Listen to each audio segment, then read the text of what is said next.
You're listening to Swift News, your daily news briefing in just 10 minutes. This is episode 61, and it's July 2025. Let's get into today's stories. Welcome to the deep dive. Yeah. This is where we take those quick daily headlines and really spend some time with them. Yeah, try to make sense of it all. Exactly. Today's briefing was, well, it was packed. High-level global stuff, tech news, even some really inspiring local stories. A real mix. It is. And it's easy for that to feel like just a flood of information, right? So our job here is to sort of cut through that, find the key insights, and, connect the dots for you. Okay, let's unpack this. What's fascinating here is seeing how all these pieces fit together. It's not just about knowing what's happening, but understanding why it matters. How does, say, a diplomatic visit connect to market trends or even tech developments? That interconnectedness, Yeah. So let's start with the big picture. Global affairs and diplomacy. Big news with India's PM Modi visiting Ghana. Right. Meeting President Mahama in Accra. And they signed trade and tech agreements. What's the deeper strategy here for India? It feels like more than just standard trade talks. Oh, definitely. It's strategic positioning. India is looking to really deepen its ties, its influence across Africa. It's partly about accessing growing markets, resources, but also, offering an alternative partnership model. An alternative to, say, China or traditional Western powers. Potentially, yeah. It's about projecting India as a major global player with strong South-South cooperation. This could really shift things long-term. Interesting. And meanwhile, Japan's kicking off its House of Councilors election campaign. That's set for July 20th. And that's a big deal for Prime Minister Ishiva's government. It's a minority government, remember, so this election is pretty critical for their stability, a real test. Okay, shifting gears slightly, region-wise, the Gaza ceasefire. The 72-hour one. It's holding, which is positive news, definitely fragile, though. And Egypt's playing a key role, getting aid to, 150,000 residents? That's significant. And peace talks are still on the table. They are ongoing, yes. It's slow progress, naturally, but any dialogue is crucial right now. And unfortunately, we still need to talk about Ukraine. Kyiv is really hardening its defenses. Yeah, specifically against those Russian drone attacks. They're trying to protect critical infrastructure, power, water, that sort of thing. It's a constant battle to maintain resilience. And one more piece on the global stage, Moldova.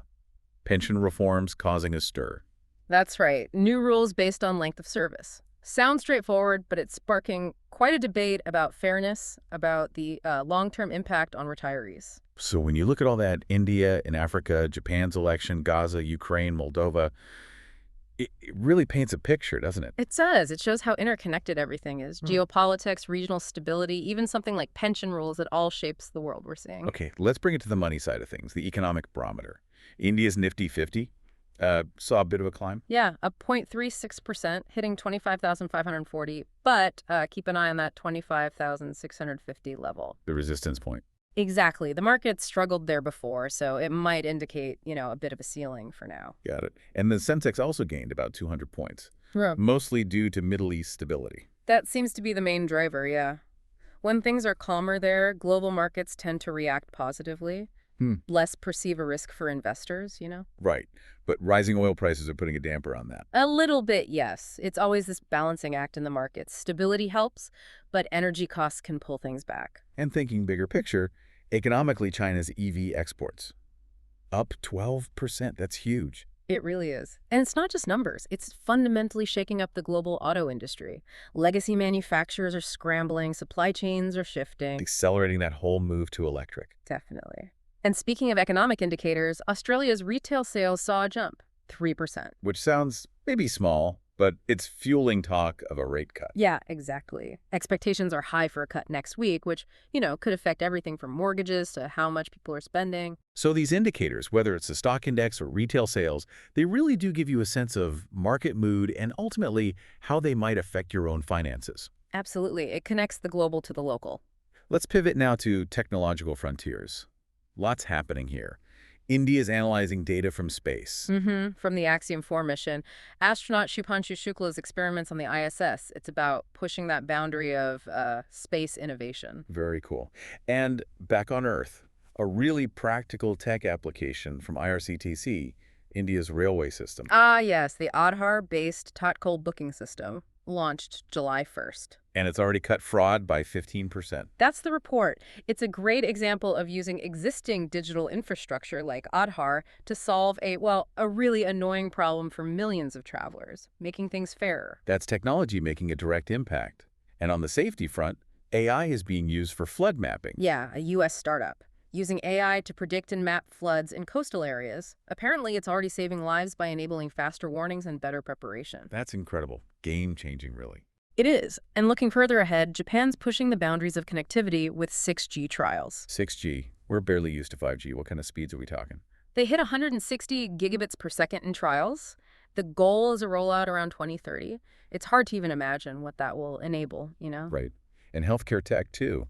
South Korea's AI platform. Improving diagnostics for 500,000 patients, using AI to potentially catch things earlier, more accurately. It just shows how tech is touching almost every aspect of life now. From space travel right down to booking a train ticket or getting a diagnosis. Okay, let's shift gears again, maybe lighten the mood a bit.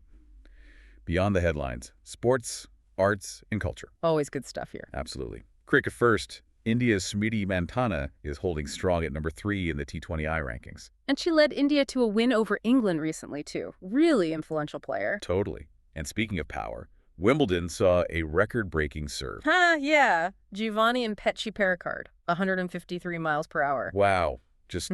Wow. That's raw power. It really is. And elsewhere in sports, Kenya's women's volleyball team is training hard for the 2026 African Championships. Dedication there. And Brazil's men's soccer team. Still winning. Yep, another World Cup qualifier win for them, keeping that strong tradition going. Been any rising stars to watch? Well, the Australian Open qualifiers apparently highlighted a promising Indian women's singles tennis player, so keep an eye on that space. Okay, onto the screen and stage. Bollywood's success with Houseful 5. Huge success. Crossed 250 crore at the box office. That's around 30 million US dollars? Wow. Shows Akshay Kumar still has massive drawing power. Clearly. And music festivals are back in a big way. Nigeria's Afrobeats Festival in Toronto drew 90,000 people. 90,000. That's incredible. Shows the global reach of Afrobeats. Absolutely. And in the art world, there's a London exhibit on climate-conscious art getting a lot of praise. Art tackling big issues. Exactly. And finally, Japan's manga industry is just booming globally. $4.2 billion in international sales. It's amazing how diverse our interests are, right? Sports, movies, music, art, all connecting people across the world. It's that shared human experience. Okay, let's turn to something more serious now. Environmental challenges and scientific solutions. Unfortunately, some difficult news first. Yeah, the situation in Uttarkashi, India. The cloudburst toll reached 20. And more monsoon rain expected. Oh. That's really tough. And Kerala's floods, too. Displacing 200,000 people, red alerts still active. These are just stark reminders of the immediate climate impacts we're facing. They really are. But there are positive developments too, right? Solutions being implemented. Yes, definitely. Look at Canada's solar farms now powering 1.5 million homes. That's a significant step in reducing emissions. Real, scalable action. That's encouraging. And reforestation efforts. Brazil's Amazon reforestation project hit 9 million trees planted just this year, 2025.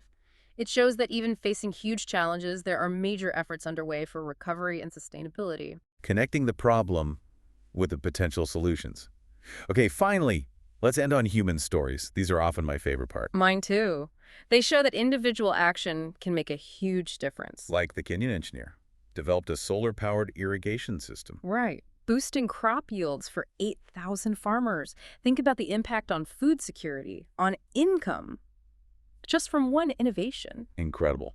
And the doctor in India with the mobile eye clinic. Restoring vision for 6,000 people in Bihar. Just imagine giving someone their sight back. It's profound. Truly life-changing. And a teacher in Brazil working on digital literacy. Helping 5,000 young people in the Amazon get connected, learn digital skills, opening up opportunities in, really remote areas. Within that digital divide. Exactly. And one more, a U.S. scientist who developed a low-cost air purifier. Helping flood-affected families. Yeah, about 4,000 families. A practical solution born out of necessity, helping people breathe easier during a crisis. It's really inspiring. Yeah, it really is.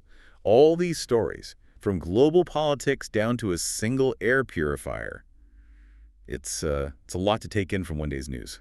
It is, but when you unpack it like this, you start to see the patterns, the connections. Yeah, how a policy decision in one place might, eventually ripple out and affect markets, or how a technological leap can solve a very human problem. And if we connect this to the bigger picture, it really highlights how important it is to, well, engage with this flow of information, not just passively consume it, but actively try to understand the why behind the what. Discern those patterns, understand the implications for you, for the world. Exactly. Build your own informed perspective. So what does this all mean? I guess it means that change happens on all scales. Big geopolitical shifts matter, economic trends matter, but so does that single engineer's irrigation system or that doctor's mobile clinic. Both the macro and the micro are constantly shaping our reality. And maybe the takeaway is to stay curious about both. See how the big picture affects the small and how small actions can sometimes add up to, well, something big. Well said. Stay curious, stay informed. Thanks for joining us on this deep dive.